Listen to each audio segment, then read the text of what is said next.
Hi, my name's Toby Hammond. I'm a consultant surgeon and I have a specialist practice in groin and abdominal wall hernias, as well as certain bowel-related conditions. So a hernia is an abnormal protrusion of internal fat or a body organ or part of that organ through what's called its normal anatomical confines, which basically means it goes from a part of the body that it ought to be in into a part of the body that it shouldn't be in. There can be internal and external hernias.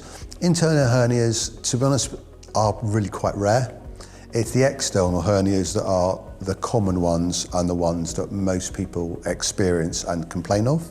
Of the external hernias, generally speaking, the vast majority of them occur within the groin region or within the abdominal wall itself.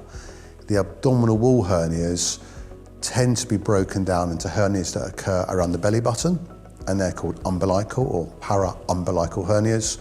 Or you can get hernias between the belly button and the breastbone. They're called epigastric hernias. If you've had any kind of abdominal wall surgery in the past, so any surgery to access your internal organs, that incision creates or can create a weakness of the abdominal wall, and you can get hernias there. They're called incisional hernias. You can get kind of rarer hernias as well, something called lumbar hernias and Spigelian hernias, which we're not going to talk about because they really are very rare.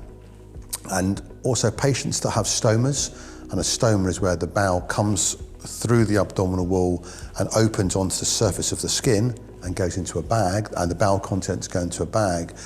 Patients can get hernias around their stomas, and they're called peristomal hernias. If someone has or thinks they have an external hernia, what they'll notice is that they'll have an unusual lump or bulge in the abdominal wall or within the groin area, and most of the time it will cause some degree of discomfort. So groin hernias tend to be centred around the kind of junction between the abdominal wall and the leg, and you'll have a crease between the two. Everyone's got a line there, and hernias tend to be centred around that line. So groin hernias, and there are two different types. There's inguinal and there's femoral hernias. The distinction between them isn't hugely important, other than to know that they occur around that area, around that groin crease area.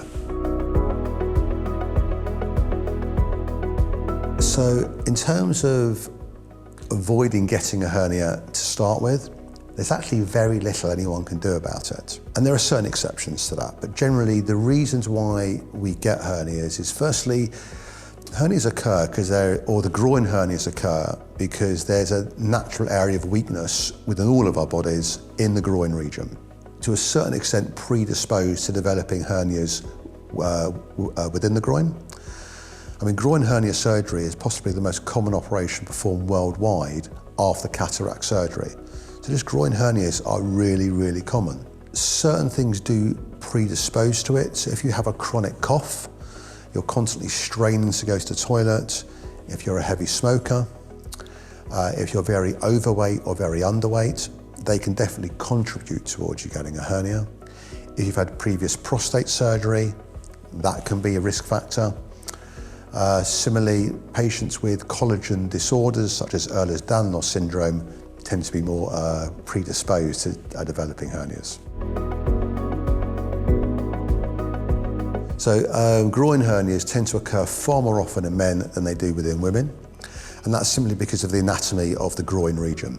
The reason why men are more predisposed to groin hernias is because we have to have openings within the abdominal wall for the blood supply to testicles to get to and from the testicle, and from sperm to get from the testicle to the penis. So there are tubes that carry the blood and carry the sperm to and from the testicles, and they go through the abdominal wall, and there are defects there that those tubes pass through, and those defects can get larger, and if they get larger, it means bits of fat or bowel can potentially pop through. Women can get groin hernias. They're just far less common because their anatomy is obviously very different. They do have a ligament that attaches from the uterus to the pubic bone that passes through that region. So there is a slight opening there, but it's nowhere near as problematic as it is within men. in terms of developing a hernia. And as I mentioned, there are two different types of groin hernias. There's inguinal hernias and there's femoral hernias. So the inguinal hernias occur because of that weakness that we described. Femoral hernias also occur within the groin area, and that's because the blood supply from the abdominal cavity needs to get down towards the legs. So there's an opening in the groin there, and that opening can also predispose to hernias. Men may be concerned that there'll be a degree of sexual dysfunction if they have a groin hernia, but that's not the case.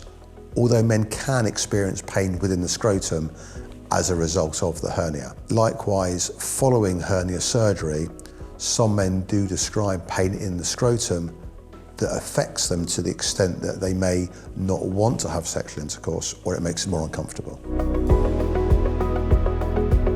If you think you've got a hernia, please go and see your local GP. They will assess you, and if appropriate, they will refer you on to see a surgeon such as myself. If you want more information about hernias in general, I strongly recommend you go to the British Hernia Society website. They've got loads of information there for patients about different types of hernias and different treatment options. There's also the European Hernia Society website, which actually has a section called Guidelines, and it talks about all different types of hernias with all the international and national guidelines for how to treat different types of hernias.